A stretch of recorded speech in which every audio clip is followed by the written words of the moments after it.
Good evening and welcome, ladies and gentlemen. Hinduism is globally followed by 1 billion people, which is roughly 15% of the population of the world. More than 96.6 crore people in India identify as Hindu. In our country are the origins of Hinduism. In our land is the homeland of the Char Dhams. Bharat, ladies and gentlemen, Bharat, the true name of our great nation, is rooted to ancient Hindu texts from over 3,500 years ago. And as the home to this great religion, we have an open field for the last 23 days.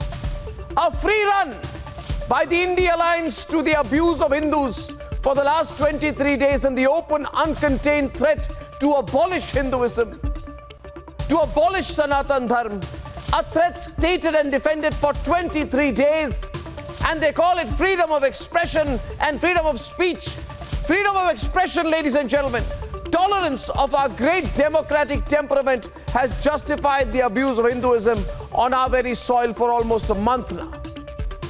But unlike the days of the UPA, when Hindus put their head down and absorbed and accepted this Hindu hate and thought it was being tolerant, when we were told outrightly that we were second-class citizens in the land of our origins, today Hindus are out on the streets, resolved to teach a political lesson to those who deride their faith.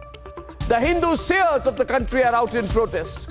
The Prime Minister himself is rightfully vocal about it. Because tolerance of the majority is not an affirmation of secularism. Hindus cannot any longer be mute spectators and must speak up, because Hindus too have a right to choose their faith and practice it and be proud of it.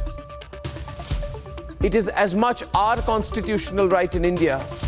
This India Alliance that has endorsed the Stalins who want to abolish Hinduism, the Kamal Hassans who justify this attack on Sanatan and dismiss it, saying the 45-year-old Udayanadi Stalin is a young kid.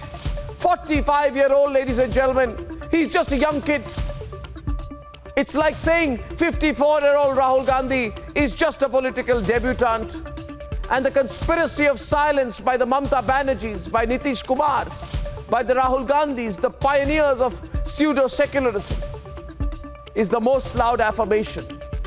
Ladies and gentlemen, as Hindus are coming together to say we will teach an electoral lesson, one really wonders why this India Alliance, on a daily basis when they are being questioned for their silence, why this India Alliance will not put out a statement to either officially support the anti-Hindu campaign or to condemn it. What no one can fathom in the last 23 days is why there is such a trepidation to take a stand. Why is there this nervousness to have a united policy of the India Alliance on Hinduism? Does the India Alliance think that there is some other vote bank that will be very upset if they come out in support of Hinduism? Which is that other vote bank, I wonder?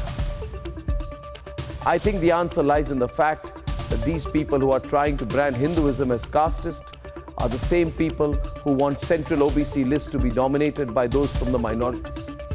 And in that appeasement, that religious appeasement, may well be the answer. The anti-Hindu appeasement has crossed all limits now.